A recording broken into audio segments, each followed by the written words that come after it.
வீட்டுக்கு வீடு ஆசுபத்திரி அடுப்பறதான் தம்பி, ஆராய்ஞ்சு பாரு உண்மை புரியும் தம்பி. இப்படி பாட்டு பாடி ஆட்டமாடி இதை ஏன் உங்களுக்கு காமிக்க வேண்டும் அப்படின்னு சில பேர் கேட்குறீங்க, சில பேர் என்னையும் தூண்டுறாங்க. இல்லை, இது என் மக்களுக்கு தெரிய வேண்டும் என்பதற்காக. என்னையா இன்றைக்கி பார்க்க போகிறோம். இது ஒரு கீரை வகை. இது எத்தனை பேருக்கு தெரியும்னு தெரியாது. இதை பண்ணைக்கீரைன்னு சொல்லுவாங்க.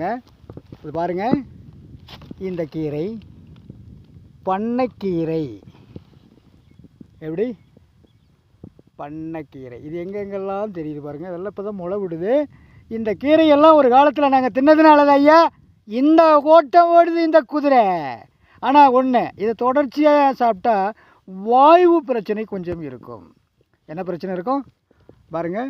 அப்படியே இந்த கருப்பு பூமியில் அப்படியெல்லாம் இந்த களை வெட்டுற சமயத்தில் பொம்பளைங்க மடிமடியாக பொறுக்கி தீட்டு வருவாங்க. ராத்திரியில் கடைஞ்சி இந்த கீரையெல்லாம் சாப்பிட்டு, சோறே இல்லாமல் இந்த கீரையெல்லாம் சாப்பிட்டு நான் படுத்துருக்கேன். அப்படின்னா பார்த்துங்களேன் எங்களுடைய காலகட்டம் எப்படின்னு.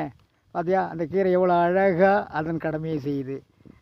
நாம் யாருக்காவது ஒன்று செய்யணும்னா ஒன்று செஞ்சுவிட்டு சொல்லிவிடுவோம், இல்லை அப்படின்னா பெருமைக்காக எதையாவது வாயை விட்டு மாட்டிக்குவோம்.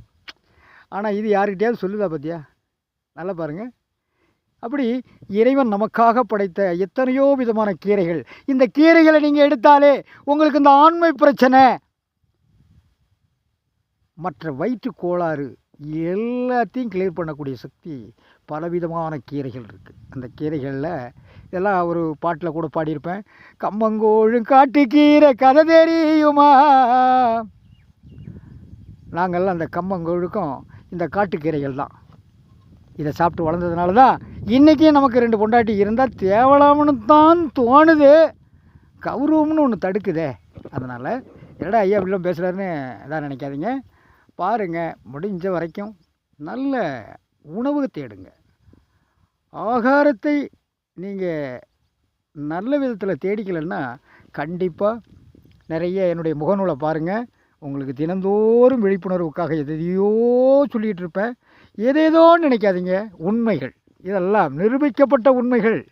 அதனால் ட்ரை பண்ணுங்கள், என்ஜாய் பண்ணுங்கள். வாழ்க வளமுடன்.